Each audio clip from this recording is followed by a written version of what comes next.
ఓం నమః శివాయ. సృష్టిస్థితి లయలకు కారకుడైన శ్రీ పుణ్యలింగేశ్వరుణ్ణి ఆరాధించడం వల్ల మోక్షం లభిస్తుందని భక్తులు విశ్వసిస్తారు. శ్రీ పుణ్యలింగేశ్వర స్వామి ఈ పేరులోనే ఆయన విశిష్టత దాగి ఉంది. పుణ్య అంటే పుణ్యము, లింగ అంటే శివలింగము, ఈశ్వర అంటే శివయ్య. అంటే పుణ్యాన్ని ప్రసాదించే శివుడు పుణ్యలింగేశ్వరుడు అని. ఈ స్వామిని పూజించడం వల్ల సకల పుణ్యాలు లభిస్తాయని భక్తులు విశ్వసిస్తారు. అంతటి మహిమగల పుణ్యలింగేశ్వరునికి చౌటుప్పల్లో ఆలయ నిర్మాణం జరుగుతుంది.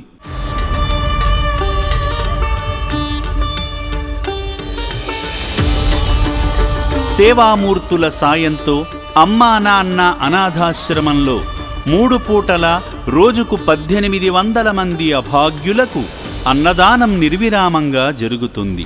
అభాగ్యుల ఆకలి తీర్చేందుకు ఆశ్రమ సిబ్బంది ఈరోజు ప్రత్యేకంగా దోసకాయ కూరను తయారు చేశారు. అనాథులందరినీ వరుస క్రమంలో కూర్చోబెట్టి వారి ప్లేటులో అన్నము, కూర పెట్టడంతో పాటు వారి దాహాన్ని తీర్చే నిమిత్తం మంచినీళ్లను అందించారు.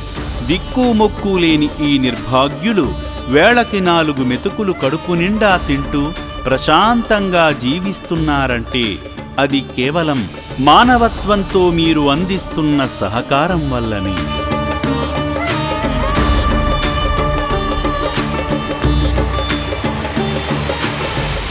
అనాథుల జీవితాలలో సంపూర్ణ ఆనందాన్ని నింపుతున్న అమ్మా నాన్న అనాథాశ్రమానికి హైదరాబాదు నుండి వచ్చిన పి. భారతి గారు నిర్భాగ్యులకు అండగా నిలిచారు. ముందుగా శ్రీనివాసాచారి గారు శ్రీ పుణ్యలింగేశ్వరుని చెంత కుటుంబ సభ్యులందరి పేర్లపై గోత్రనామాలతో అర్చనలు నిర్వహించుకున్నారు. శ్రీ పుణ్యలింగేశ్వరునికి అభిషేకం చేసి ఆధ్యాత్మిక అనుభూతిని పొందారు.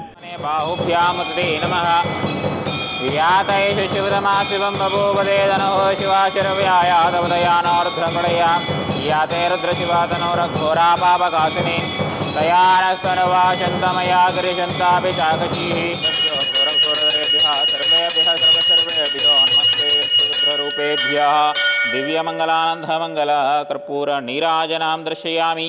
నమః పార్వతీపతయే హర హర మహాదేవ శంభో శంకర నమః శివార్పణమస్మృతిః.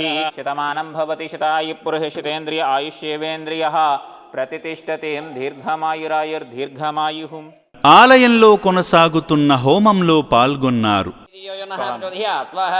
మహామృత్యుంజయాయ నమః తత్పురుషాయ విద్మహే మహాదేవాయ ధీమహి తన్నో రుద్రః ప్రచోదయాత్. రుద్రాయ నమః విద్మహే వక్రతుండాయ ధీమహి తన్నో దంతః ప్రచోదయాత్. గణపతయే నమః నారాయణాయ విద్మహే కన్యాకుమారీ ధీమహి తన్నో దుర్గే ప్రచోదయాత్.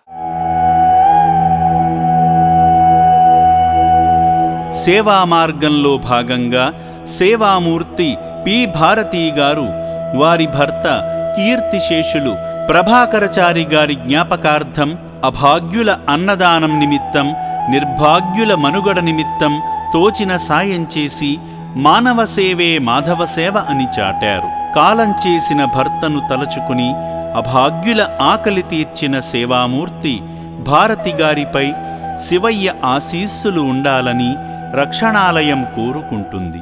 ఈ కార్యక్రమం చేస్తున్నారు కదండి, చాలా అద్భుతంగా ఉంది. ఇలాంటి సేవ అందరూ చేయలేరు, వీళ్ళు చేస్తున్నారు కాబట్టి చాలా మంచిగా అనిపించింది నాకు.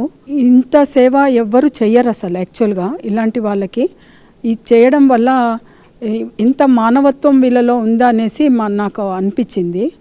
ఇంత గొప్ప సేవ చేస్తున్నందుకు వాళ్ళకి దేవుడు అన్నీ మంచి చేస్తాడని కోరుకుంటున్నాను.